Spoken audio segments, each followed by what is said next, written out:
Welcome, welcome. Here is our Friday's edition of Coffee with the Champ. I'm your host, Coach Dale, and in this corner we have the former undisputed middleweight champion of the world, Kelly the Ghost Pavlik, making a repeat on the show, which I'm glad, and we discussed some things. We're going to talk about last Saturday's fight. Champ, tell us what you thought about it. How you thought the fight was going in, and who were you picking? I was with Canelo. I told a couple people in the interviews on that. To be honest with you, I thought it was a good fight. I thought Canelo did what he was supposed to do. Well, not what he was supposed to. A lot of people were actually picking Billy Joe Saunders. He controlled the fight. He went in there. He was hitting him with the body shots. Early on, he had him kind of paranoid about getting hit with a big body shot. You can see the way that Billy Joe Saunders was twitching and the way he was reacting to them body shots. I mean, top fighters don't react like that. So you could tell right there Canelo was getting to him. Did Billy Joe have his moments? Yeah, and I had it actually 5-3 at the end of the fight for Canelo. Right. But that was about it. Even before that punch to the eye, you could see where Canelo was just getting ready to start breaking him down even more. Canelo showed right there that I think, that why he's the top guy right now. Yeah. I watched the fight as well, and this is the old adage in boxing: kill a body and the head will fall. Absolutely. Even though Billy Joe said he wanted a bigger ring and all of this stuff like that, listen, you can have a bigger ring, but if you don't know how to utilize it, it's not going to play in your favor. Here's the thing. I remember when Sugar Ray Leonard fought Marvelous Marvin Hagler, and he opted for the bigger ring. But he knew how to use it. He knew how to, tie Marvin up and get away and use the entire ring. The old other adage in boxing: you don't try to punch with a puncher, And Billy Joe has skills, but he doesn't have that it factor when it comes to absorbing body. He doesn't have it. I'm sorry, Yeah. You're 100% right. And, and taking that away from Billy Joe, he's a mover. Canelo does a great job cutting the ring off. And that was a big part of that, too. And that was one of them type fights, I think, where Billy Joel Saunders. Yeah. He needed to find a way. I think instead of running or trying to bang, I think he had good enough footwork where he could have worked on the in and out, the half steps. You know what I mean? Sure. Yeah, exactly. That's one of the things in training camp that they should have worked on. Oh, absolutely. Absolutely. And, of course, we know the fight came to a halt in the 8th round, which, like I said, it was only a matter of time. And it's a good thing they stopped it. Whether, I forget who was in his corner talking to him, but you could see, Saunders shaking his head like I agree with the decision and stuff like that. I don't know what the guy was whispering in his ear, but after absorbing that kind of punishment, there's no virtue in whether you decided to quit or whether you decided that live to fight another day. There was no shame in that, now he's got to be on the mend. It's gonna take a while for him to recoup and regroup, and I wish the best for him. And I agree with you on that. I've seen a lot of people, even fighters, giving him crap for that. Yeah. It was a smart move. Yeah. It was a smart move by the corner, like you said. Live another day. So now he knows he put up a good enough performance where he knows he's going to get another 2 million, 1 million, 3 million, whatever it may be. He's got another big payday coming. Somebody's going to fight him. Sure, absolutely. And for people to say that, especially people that never fought, it's kind of funny. Like there's people that got a little cold or they hurt their finger and they'll call off work. Right, exactly. Let alone, but they're going to give a guy a shit for having a broken orbital and fighting Canelo. Yeah, I like to call them keyboard warriors. They always have the answer. But now it seems like, the Canelo's the man to beat. You got You got Demetrius Andrade calling him out. I think that was kind of disrespectful at his press conference. That was Canelo's moment. You don't barge a press conference saying that you want a shot. Where here is you got guys that's still in your category. You still got Triple G. Call him out. You got Jermell Charlo. Call him out. Start fighting somebody. That can turn around and give you that kind of catapult that you need to make the fans want to see you and Canelo fight. Not just you want to call them out because you know you can secure a good payday. Yeah, that's my opinion. It's actually. I gotta watch how I say this because I got boxing fans, but freedom of speech, champ. Freedom of speech. I'm going to get in on this one because I think you'll get a kick out of it. Mm-hmm. I'm trying to find a way to hold my phone. It's a little breezy and chilly here. Okay. Ohio weather. But so I've been in an argument with a guy last night actually on one of the fight groups, and it's a great one of the best boxing groups out there. It's called Boxing Elite. Okay. But I'm on that too. Greg runs a great page. Yeah. I love it. Yeah. And the guy, and I had to be as respectful because I don't want to make Greg mad. You know what I mean? Because he really respect. And the guy is arguing. He's like, Canelo should fight Andrade. He's ducking Boo Boo. And I said, first of all, Andrade don't fight but 2 times every 3 years. Right. First of all, you hit it on the head. You said that he should fight Charlo. I agree. I'm going to use me as an example, and I hardly ever do this.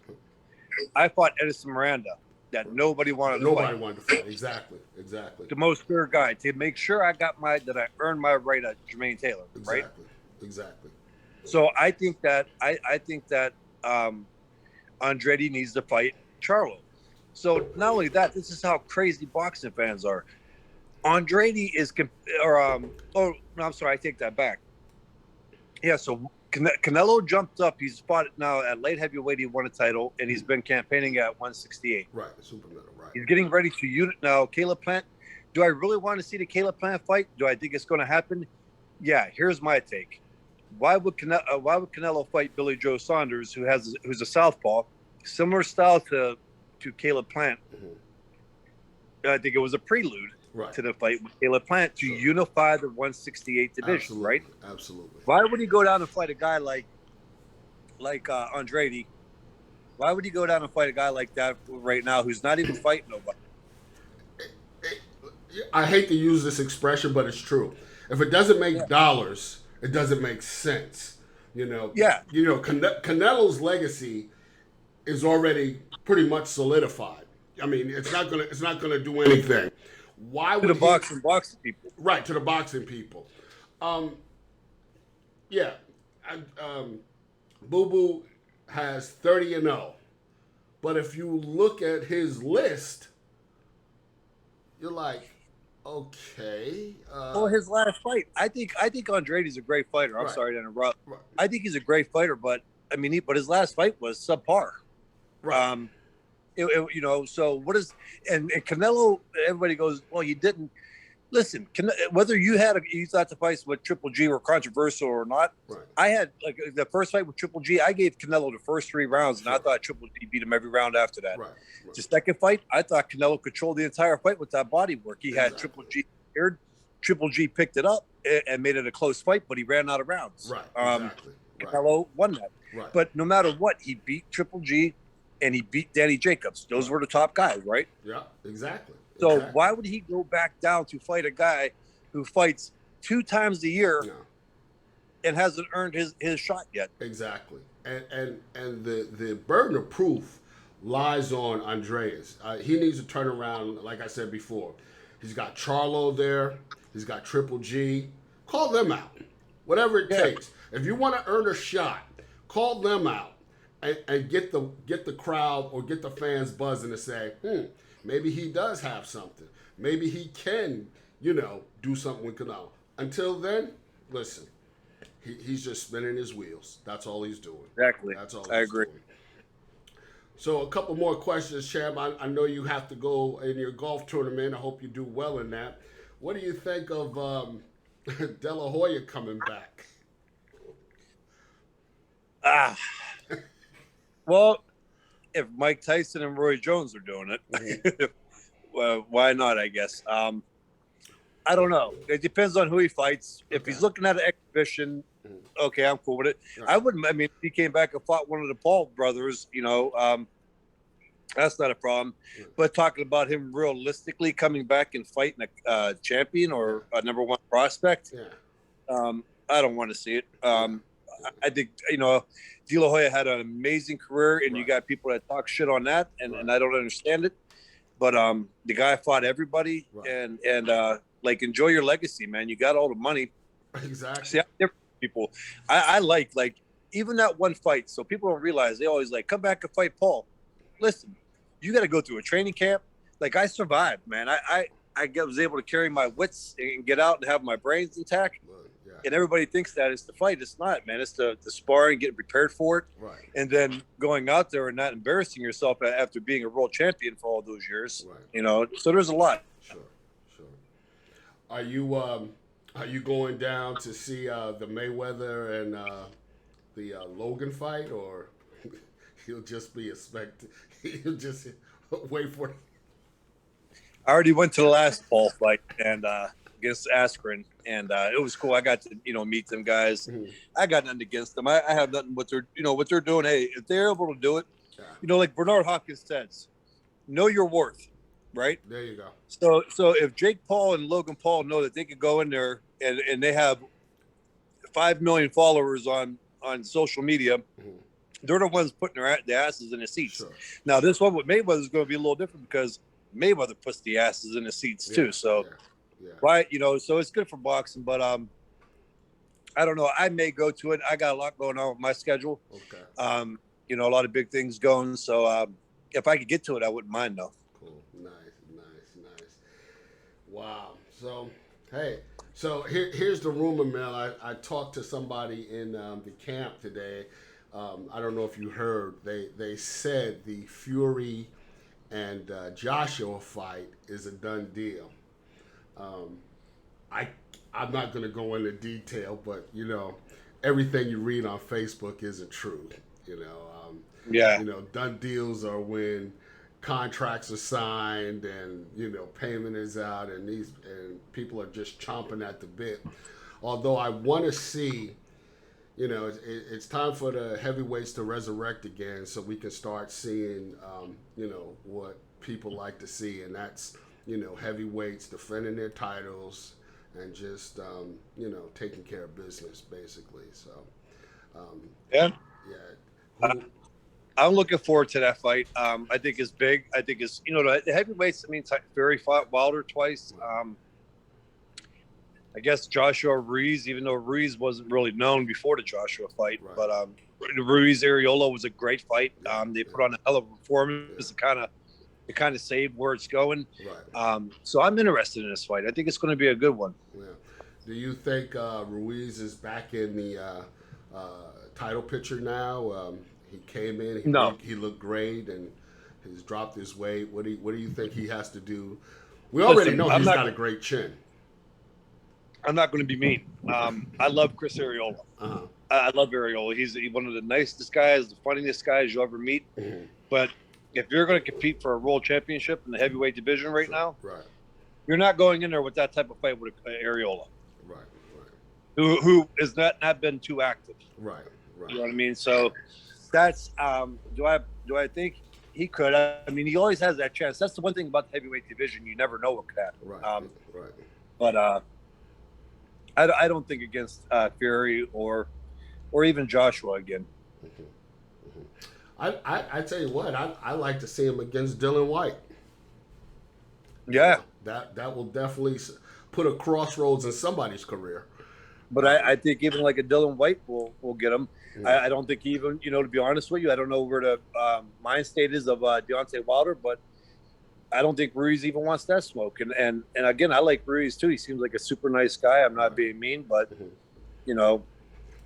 it's just the way I call it a fight. Yeah. Wow. Well, you're right, chap. What can I say? Well, listen, champ, I know you got a golf Hey, game. I've Go been ahead. wrong before too.